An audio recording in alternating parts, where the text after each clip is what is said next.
ನಿಮ್ಮ favourite ice cream ಯಾವುದು ಅಂತ ಕೇಳಿದರೆ ಸಾಮಾನ್ಯವಾಗಿ ಹೆಚ್ಚಿನ ಜನರಿಂದ ನಮಗೆ ಬರುವಂಥ ಉತ್ತರ ಗಡ್ಬಡ್. ಈ ಗಡ್ಬಡನ್ನು ಮೊದಲು ಟೇಬಲ್ ಮೇಲೆ ಸರ್ವ್ ಮಾಡಿದ್ದು ಉಡುಪಿಯಲ್ಲಿ ಅನ್ನೋ ವಿಷಯ ನಿಮ್ಗೆ ಗೊತ್ತಾ?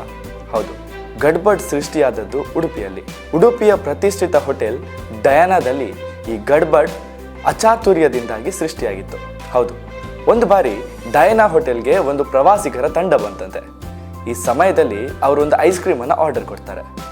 ಅಷ್ಟು ಜನರಿಗೆ ಸರ್ವ್ ಮಾಡುವಷ್ಟು ಒಂದೇ ಫ್ಲೇವರ್ನ ಐಸ್ ಕ್ರೀಮ್ ಇಲ್ಲದೇ ಇದ್ದ ಕಾರಣ ಆ ಹೋಟೆಲ್ನ ಮಾಲೀಕ ಮೋಹನ್ ದಾಸ್ ಪೈ ಅವರು ಅಲ್ಲಿದ್ದ ಎಲ್ಲ ಫ್ಲೇವರ್ಗಳನ್ನು ಒಂದೊಂಚೂರೇ ಮಿಕ್ಸ್ ಮಾಡಿ ಅದರ ಜೊತೆಗೆ ಒಂದಷ್ಟು ಡ್ರೈ ಫ್ರೂಟ್ಸ್, ಟೂಟಿ ಫ್ರೂಟಿ ಹಾಗೂ ಸಿರಪ್ ಮತ್ತು ಫ್ರೂಟ್ ಸಲಾಡನ್ನು ಮಿಕ್ಸ್ ಮಾಡಿ ಆ ಐಸ್ ಕ್ರೀಮನ್ನು ಸರ್ವ್ ಮಾಡ್ತಾರೆ.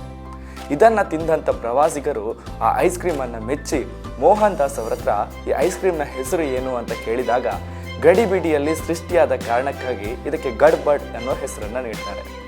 ಹೀಗೆ ಅಚಾನಕ್ಕಾಗಿ ಸೃಷ್ಟಿಯಾಗಿ ವಿಶ್ವದಾದ್ಯಂತ ಹೆಸರು ಮಾಡಿದ್ದು ನಮ್ಮ ಉಡುಪಿಯ ಗಡ್ಬಡ್ ಐಸ್ ಕ್ರೀಮ್.